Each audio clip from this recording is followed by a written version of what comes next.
Les vraies voix Sud Radio. C'est un sondage IFOP qui donne des chiffres impressionnants.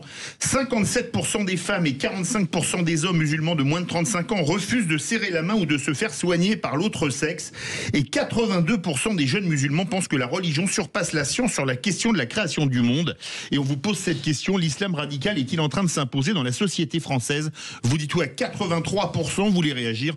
Le 0826 300 300. Avec nous, Malik Bezou, essayiste spécialiste de l'islam, auteur des livres France Islam, le choc des préjugés et ils ont trahi Allah. Bonsoir. Bonsoir. Avant de vous faire réagir, je vais demander leur approche aux vraies voix. Françoise Degois, ce sondage, il vous fait peur? Non, pas du tout. Je l'ai lu, je l'ai épluché parce que j'ai eu la chance de l'avoir en avant-première. En réalité, il est très intéressant parce qu'il dit deux choses. D'abord, tous les adeptes de la grande théorie du grand remplacement devraient être un peu douchés dans leur enthousiasme. Il n'y a pas plus de grand remplacement que de beurre en barre. Il y a 7% de la population à peu près française qui est musulmane et en tout cas qui est d'origine, en tout cas extra-européenne et d'origine plutôt maghrébine ou arabo-musulmane. Le deuxième point, donc ça c'est très important, vraiment de bien mettre le cadre, parce que quand 7% sur 68 millions, ça veut dire 4 millions, c'est ça, 4 millions et demi. C'est ça, c'est les chiffres. Mais c'était plus avant, c'est bizarre. Écoutez, lisez le sondage. Oui, mais... Quand on entend votre présentation, on a l'impression que nous sommes dans un, comment dirais-je, une espèce de flot général. Dans cette proportion-là, c'est un sondage très solide, parce qu'il est fait sur 15 000 personnes. 15 000, c'est énorme. Hein. C'est pas des échantillons, c'est avec une méthodologie très robuste. C'est nos copains de l'IFOP, on les connaît, ils sont très sérieux. Deuxième, je termine. Dans cette part-là, il y a effectivement une prise, et là, c'est là le sujet. Et là, je vous rejoins. Il y a une prise très forte de l'islam radical. Voilà, qui est de l'ordre de 30%.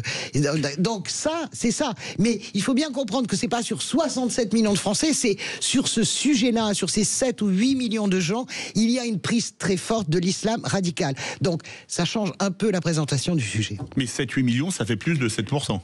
Parce que 10% c'est 6,8. Mais oui, on est à 7%. Écoutez, Philippe, donnez tous les termes du sondage. Moi, je veux bien qu'on fasse des études. Mais si dans ces cas-là, on lit tout le sondage. Non, c'est plus important. Si je peux parler, nous avons un spécialiste, donc lui parlera en tant que spécialiste. Moi, je remarque deux choses. La première, c'est refuser de serrer la main, refuser d'être soigné. C'est des comportements qui n'ont pas lieu d'être. Tu es libre de ne pas vouloir serrer la main, mais je suis libre de ne pas t'embaucher. Tu es libre de ne pas vouloir être soigné par un homme ou par une femme. Tu es libre donc de repartir. C'est la chose sur laquelle on doit être très ferme et jamais négocier. Après, il y a beaucoup de jeunes, et en tant que mère, je pense qu'il y a aussi des effets où les enfants ont besoin de provoquer. Parfois, on vous dit que la meilleure chose est d'ignorer. Donc, est-ce qu'en permanence, parler de l'islam et parler de ce problème-là, est-ce que ça n'encourage pas une partie de la jeunesse qui n'a pas d'autre chose d'exister que par là? Donc, je suis... Vraiment, vous le savez, je suis assez partagée. Après, en tant que catholique pratiquante, et je le suis, on a appris la laïcité à coups de marteau sur la tête depuis 1905, et c'est bien. J'avais des profs qui étaient tous de gauche, qui se foutaient tous du pape, et ça me paraissait normal, parce que l'école est laïque et républicaine, donc j'espère que les musulmans vont arriver comme moi à avoir la foi, mais la foi, elle reste à la maison. Parfois, on a même un peu honte, parce que c'est pas très glamour d'avoir la foi à 17 ans, je trouve. C'est un peu ringard d'aller à la messe. Et que finalement, ils arrivent à re-rentrer là-dedans. Ta religion, elle reste chez toi, elle n'est pas à l'école, elle n'est pas dans la voie publique. Les catholiques qui sont arrivés, j'espère que les musulmans vont y arriver. L'église chez elle, l'État chez lui, comme disait Victor Hugo. C'est vrai. Malik Bezou, ce sondage, il vous fait peur à vous ou pas? La vérité, il ne m'étonne pas. Parce que sur le terrain, déjà, on en avait parlé, il y a une poussée... Je préfère appeler un chat du salafisme.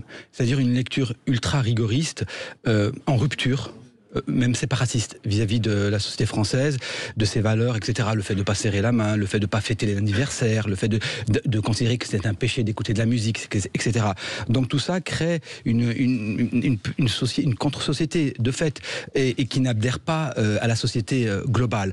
Et ça, on le doit fondamentalement à cette poussée du salafisme qui a été diffusée par les États du Golfe dans les années 70-80, avec le soutien massif des États-Unis d'ailleurs, et aujourd'hui à coup de milliards de pétrodollars. Oui. Donc il faut bien voir, si vous regardez les photos des mondes arabes musulmans dans les années 30, 40, 50, il n'y avait pas une seule femme voilée. C'est vrai. Vous il y a même des vidéos notamment de Nasser, le président égyptien, qui se moquait en disant que c'était totalement arriéré. Exactement, il se moquait de vive voix, et effectivement. Mais surtout, ce qui est flagrant... Bourguiba, même en Tunisie d'ailleurs. Atatürk en Turquie, c'est beaucoup plus vieux, mais il y avait également cette... Alors Atatürk était dans une approche beaucoup plus radicale et très hostile vis-à-vis même de la religion en général. Bien sûr. Donc on a cette poussée du salafisme qui a été diffusée massivement dans tout le monde musulman.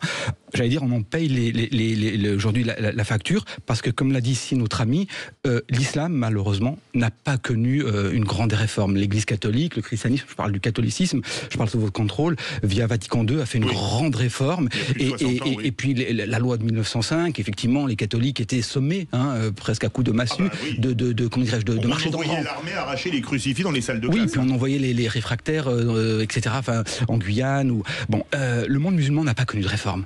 Donc on se retrouve aujourd'hui dans une situation où il n'y a pas eu de réforme, où on a une poussée fondamentale du salafisme. Le résultat, c'est ce qu'on voit aujourd'hui. Donc ça ne m'étonne pas du tout. Vous êtes bien sur Sud Radio, les vraies voix, vous voulez réagir. Zach attend vos appels au 0826 300 300. On se retrouve dans quelques instants. Les vraies voix Sud Radio, 18h-20h, Philippe David. Bienvenue dans Les Vraies Voix avec Françoise Degois et Bérangère Dubu. Notre grand débat du soir suite à ce sondage IFOP, l'islam radical est-il en train de s'imposer dans la société française? Eh bien, pour le moment, vous dites oui à 83%. Avec nous, Malik Bezou, essayiste, spécialiste de l'islam, auteur des livres France Islam, le choc des préjugés et ils ont trahi Allah. Françoise Degois, une question pour Malik Bezou? Moi, j'aime beaucoup Malik Bezou parce qu'il était déjà venu dans cette émission et il pratique cet islam que j'aime infiniment, qu'on retrouve évidemment beaucoup au Maroc, on retrouve également au Sénégal, avec cette façon très intelligente qu'ont eu les Sénégalais finalement d'étouffer toutes les pulsions, pour le moment en tout cas, les poussées islamistes, avec ces deux grandes congrégations soufis qui se réunissent. J'avais participé à un de ces événements, c'est juste extraordinaire de voir ces congrégations soufis et cet islam profond, cet islam doux, cet islam ouvert, en réalité, arrive complètement à éteindre le feu de l'islamisme. Donc, je suis ravi que Malik soit là. Moi, je ne partage pas je partage la lucidité de voir à quel point il y a ce travail véritablement toxique et pestilentiel de l'islamisme radical.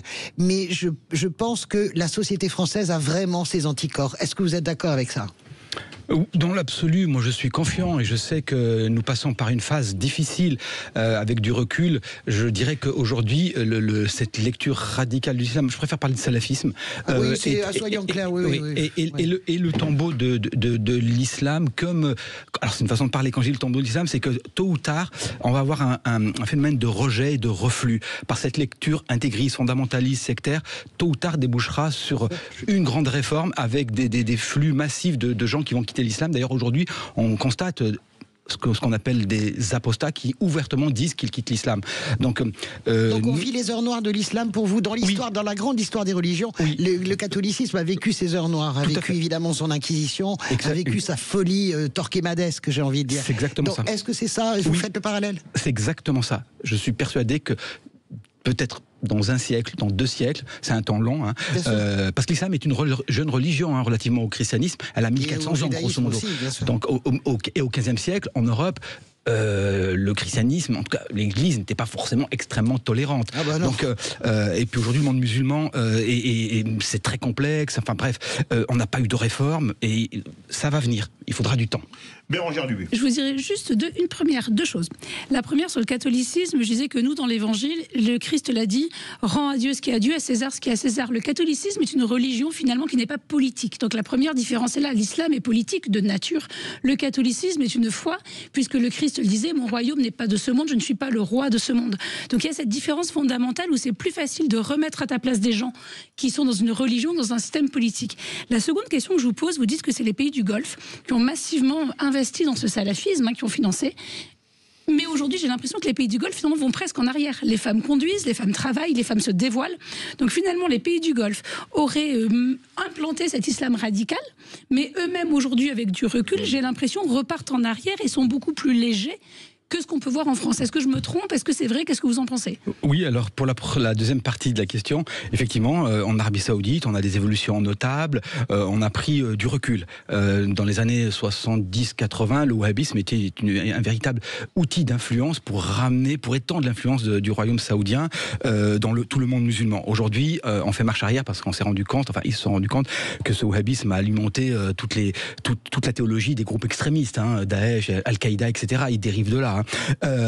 Donc ça, c'est un point, effectivement. Maintenant, par rapport à votre remarque concernant l'islam et sa dimension politique, mais là encore, c'est une lecture fondamentalement de celle des islamistes, et en particulier des frères musulmans, qui associent le pouvoir et le religieux. Mais vous avez d'autres lectures de l'islam, comme le soufisme, par exemple, le mutazilisme, qui est une lecture rationnelle des textes, et dans lesquels le politique est totalement absent. Donc, en fait, vous allez dire que vous prenez une lecture salafiste ou islamiste, frères musulmans, de l'islam. Mais l'islam, fondamentalement, ça reste une foi. Donc ça prouve juste que la seule lecture qu'on entend comme c'est celle-là, vous voyez, même moi, je n'ai que celle-là en tête, donc ça prouve le besoin de déconstruire ça en entendant d'autres voix. Oui, et la preuve en est, dans les années 30, 40, 50, en Afghanistan, il n'y avait pas une femme voilée.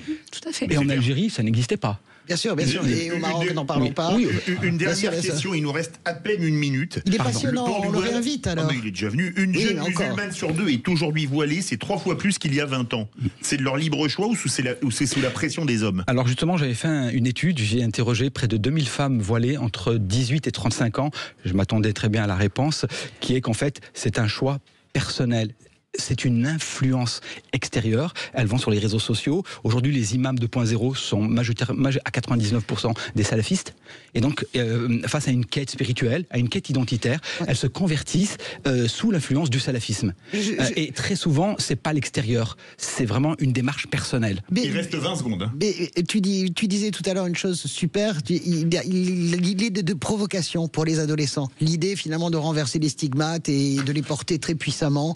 C'était ta théorie, je la trouvais excellente. Est-ce qu'il ne faut pas ignorer ces jeunes des fois qui Est-ce que ça existe, ça? Oui, ça existe. Ça existe, et beaucoup de jeunes femmes qui portent le foulard à 17-18 ans le retirent à 25 ans. Merci. Il y a d'espoir.